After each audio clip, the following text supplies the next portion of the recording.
Hello and welcome to Business Nigeria, where we bring you the latest business story and in-depth analysis across the country. I am Oluyemisi Dada.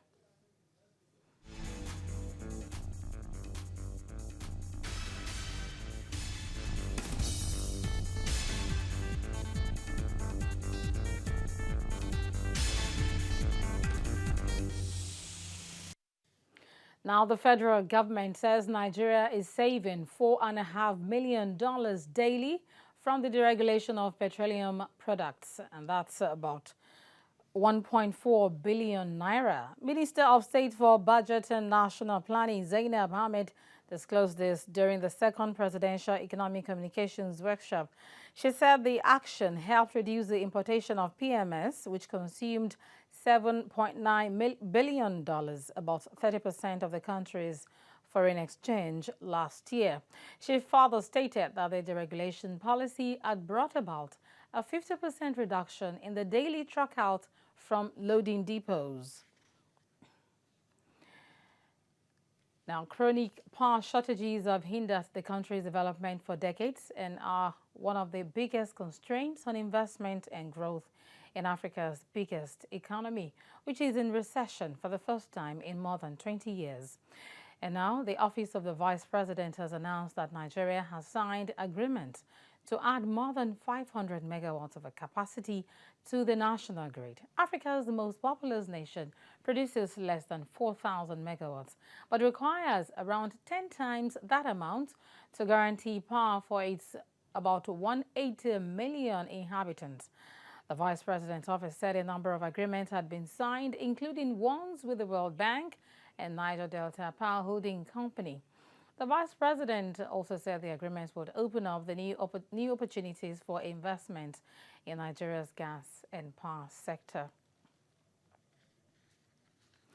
And now to discuss the revelation from the Minister of State for Budget and National Planning, Zainab Ahmed, who said that the nation has been able to save $4.5 million daily from the deregulation of petroleum products. We have joining us for discussion on this, for further enlightenment, energy analyst Samuel Ibiemi, who is going to be joining me on phone. Thank you for joining us, Mr. Ibiemi.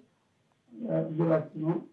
A very good afternoon to you. Now, the government says it is saving this humongous amount daily, $4.5 million daily. If this is happening, why do you think the government is still looking to borrow money for the budget? Thank you so much. This of government is something in medium term. It's not a short-term arrangement.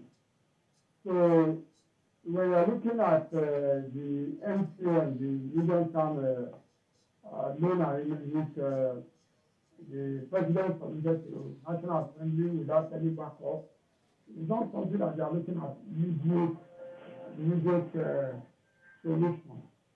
So but for you to look at, actually address the issue of this debt loan issue, for me, I don't think we need to bank on borrowing because there are other alternatives the government can actually look at. We have state of national access, not the entire access. The joint venture blocks are there, which have become a major challenge to government in terms of slowing down our exploration. If, for instance, some of the joint venture oil blocks of Shell, Mobil, and government can divert some of the part of the equity. One, the benefit for us is that it's going to speed up exploration and development of some of the abandoned fields. So if you not say we want to use because we need money, we want to go and borrow. Remember, about 10 years ago, the former president, Obasanjo, was able to counsel, through our debt to the Paris up and other. So if we go back, how are we sure we'll be able to pay back? Because of financial indiscipline. Last year, there was bailout. We had a bailout by the federal government for states. How many of those states were able to use that fund to pay workers' salary? What have the government, what have they done to actually question, to query those states that collected the bailout from the government and yet refuse to use the bailout for the purpose for which it was meant? Today, federal states are still owing. Even there are states, for instance, Zamfara State, during that period of the bailout, that went rushed to the House of Assembly and asked the lawmakers to pass a law that the bailout collected should be used to pay contractors. So if we decide to go and borrow, it's taking us back. It's a put, it's a moderate the unborn generation. It is not good for this economy. What the government should do is to ensure discipline. We are talking of borrowing. The budget of here of what we talk about budget padding here and there at the legislative end, at the executive end, there is no discipline. And the vice president in August told us that yes, government will be saving about 1.4 that we have been able to save 1.4 trillion naira because of the price regulation. Because government has not been paying subsidy. If you convert that to dollars, that's about $5 billion. Okay. So if within a period of 4 months, government was able to save $5 billion. That means in another 6 months, every 6 months, we are sure of saving $5 billion from not paying subsidy. All right. Now, so there is no need for us. There is no need for us to go and put Nigeria again in another debt trap. Whatever the GMO or anybody is saying, all right. It's not good for Nigeria. Okay, Mr. Ibiemi. Now, though it is not clear how the government is saving the said amount, $4.5 million that it said it has been able to save daily as a result of the regulation of petroleum products, but could this be a pointer to the fact that the government needs to deregulate more, talking about the upstream sector, the upstream part of the industry? The government cannot deregulate the downstream. Government cannot deregulate. There is nothing like deregulation in the upstream. And the midstream is where you have the refinery. What the government should do is actually to privatize the refinery, to reduce the equity in the refinery. Because the control of this refinery by the government is the major headache. If you allow the private sector like the NLNG model, if you have the NLNG model for the refinery, it will be better for us. During the Obasanjo regime, he decided after spending so much of those refineries from 1999 to 2007, he discovered that it was just a waste of money. And that was why he decided to sell those refineries before Yar'Adua came, and then said and revert that thing. See, there is no solution more than for us, the midstream, to privatize those refineries and allow the private sector to come in and handle those refineries. When the private sector can handle those refineries, then you will no longer spend the money we are getting from state of crude oil on importation. Definitely, because the price of crude oil will never be low forever. It's a technical thing. And you look at what is happening in the global business community today, there are factors that will actually push up the price of crude oil. So if the price of crude oil are now rise above $50, $60, definitely there will be a gap. It's either the government will increase the price of petroleum products or we have food deregulation. And but for us to avoid going back to payment of subsidy, regardless of what may be the position of the union, government will first of all do something, and that is to privatize the refineries. When they privatize the refineries, then the private sector that will get hold of that, they will manage the refineries very well. Then the food deregulation thing is not something that we can.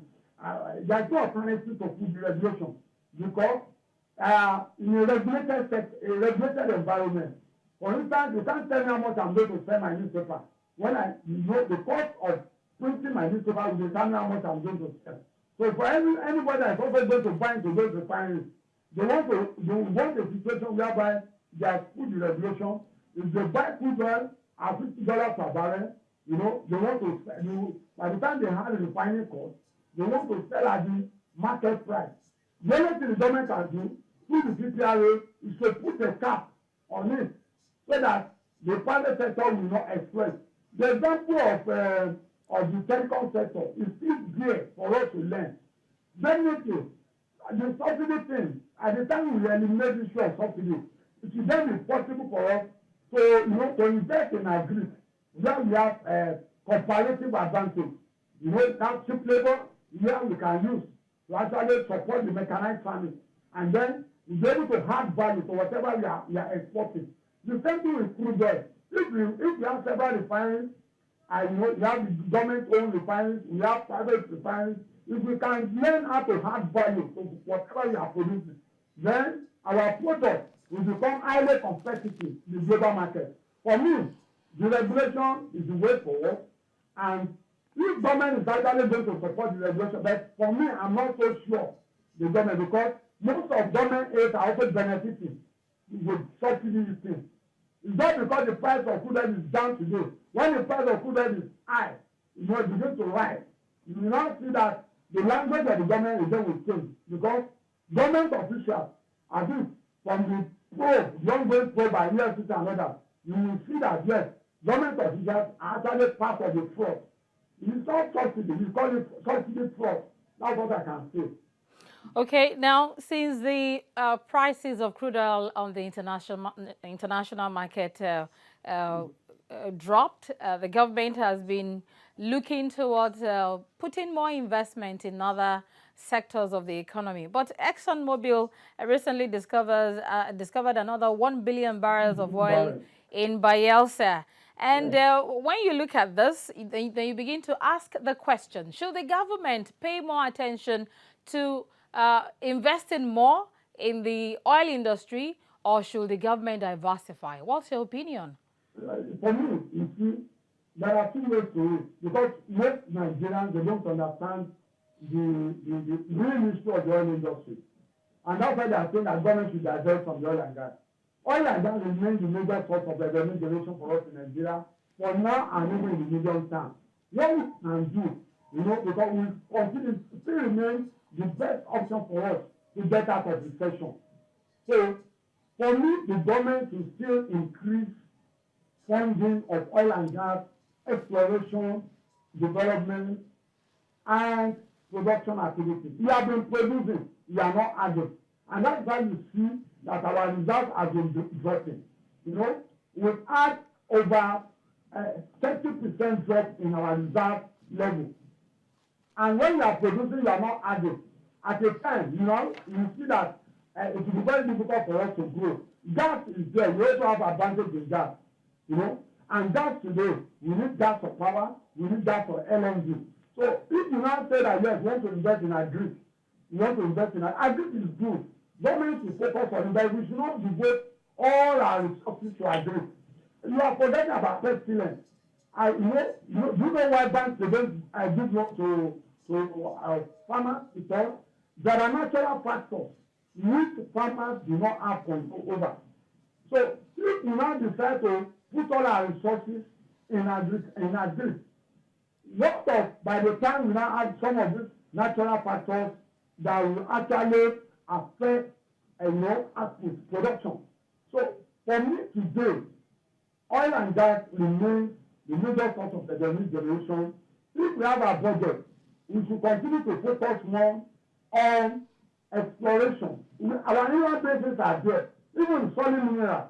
If you look at inland basins, that's why I was very happy despite the criticism by some people are saying that yes, going to Chad Basin is political. For me, I see it because technology is the key to successful exploration. There are areas yesterday that are without oil, that you cannot find oil. With 4G seismic technology now, you cannot find oil over there. For instance, if you look at this Agban and others, in the 60s, those are the areas without oil. It was later that Texas came out discovered 1 billion barrels. The same thing with what we just did in Bayelsa. So it is better for us to make sure that we focus on exploration, invest resources. But the area where we have challenges, do you really have a department in NNPC or the federal government level focusing on research? Our universities, are we investing in research? Okay. All right. We will hang it there. Mr. Ibiyemi, we will hang it there for now and take a quick break and then return to talk more about Nigeria's energy sector. Stay with us. Business Nigeria returns shortly.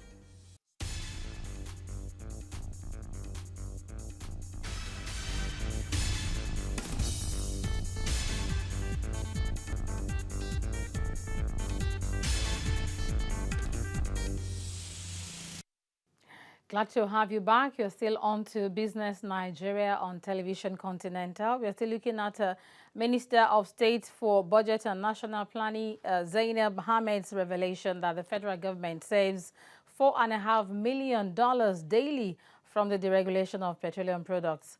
And that's about 1.4 billion naira. And I've been speaking with energy analyst Samuel Ibiyemi, who is still with us. Thank you for staying with us. Now, before we went on break, you were explaining why the government needs to invest more in the energy, in the oil and gas sector, because it remains the major revenue earner for the country. Now, so many mistakes have been made in time past, which finds Nigeria in this current economic recession. What are the things that can be done? Because the reality, just as you have explained, is that the oil remains a very important means of revenue generation for the country. How can it be sustained such that even if the oil price on international market falls, Nigeria will not find itself in this economic recession again? What are the things that should be done? Number one, thank you so much. We have to learn how to speak. We are very, very extravagant. And both the executive and the legislative arm of the government have been extravagant. You know, if we have, remember when the price of crude oil was $105 per barrel, above $120 per barrel. I remember some of the governors then went to court to say that yes, we must not save the excess, we do nothing like saving our excess revenue from crude oil. You see, there are several projects that are unproductive, you know, introduced by the government. For instance, in setting up a power plant where there is no pipeline. Does that make sense? It doesn't make sense. For instance, somebody is organizing a state government that can operate salary today like Bayelsa. A few years ago, when the price of crude oil was over $120 per barrel, organized duty pageants and all that. What has that been able to transform when there are lands where they can actually, invest in productive areas of the economy within the state? Take Lagos State for example now. Because of recession now, Lagos State government have acquired several lands in Kebbi, in some states in Nigeria. Talk about investing in rice production. You see, so I believe this recession is good for us, but for the future, you must learn to save, because the price of food is still rise. But if we don't save, if we don't save, and there is no discipline, definitely it will be very difficult for the Nigerian economy to move forward. Look at the time we have been talking of 10,000 megawatts. It's not today, more than 10 years ago. Have we been able to build 5,000 megawatts? Was it not on January this year? Now we talk of 5,000 megawatts. And what is the government also doing about ensuring that there is peace even in the Niger Delta? There are certain statements coming from government officials which will not even allow us to benefit when the price of crude oil rise. Because in the Niger Delta there should be peace, so that when there is increase in price of crude oil, you will also benefit. These are some of the issues in which our leaders must come together. They must see themselves as not working for their own pocket. Several states today, despite this recession, when the price of crude oil was over $120 per barrel, they don't, met several financial institutions abroad to collect loans. And loans collected in the name of infrastructure are not actually invested in roads and anything. Ask them what have they done with those things. Okay. Now, finally, before I let you go, Nigeria seems to be getting the attention of the United States in terms of energy supply, as recent information reveals that Nigeria has become the ninth supplier of crude to the U.S. What do you think this portends for Nigeria? You mean increase in crude oil supply to the U.S.? To the U.S., yes. Well, it's a temporary thing. Yeah, well, if you look at what is happening in the U.S., you should not forget about the shale gas. You know, when the price of crude oil drops, it becomes uneconomical for shale investors. So they have to reduce production. Because the cost of producing oil from shale is very high. But at the current price, when the price is going down, they will reduce production. But when the price rises again, you will see investors in shale, then they will resume production. So for Nigeria, we have to look inward. We should not rely on that. We have the opportunity to invest in refineries. We have the opportunity to invest in LNG. We have the opportunity to add value to both gas and crude oil. Look at Qatar today. If you look at Qatar, you see most of the things they are doing. You go there, they are built to Doha. You will see that yes, 70% of what they are producing are being refined locally. Both when you talk of gas or you talk of oil. The same thing with Saudi Arabia. Can't we emulate the good things they are doing? And that is why the effect of this recession is not so high on countries like Saudi Arabia. And that's why they have enough reserves. But for us in Nigeria today, we are using all our reserves to carry out importation. All right. We have more than 1,000 products from crude oil. If we embark on refinery from crude oil alone, from a barrel of crude oil, we can obtain over 1,000 products, all these petrochemical things. All right, Mr. Ibiemi. It's always a delight having you on the program. Many thanks for your insights. Thank you for joining us. And that's a package for you today on Business Nigeria. Join us another time for more insightful analysis. I am William Dada, and I leave you with the figures of exchange rate as it stands today.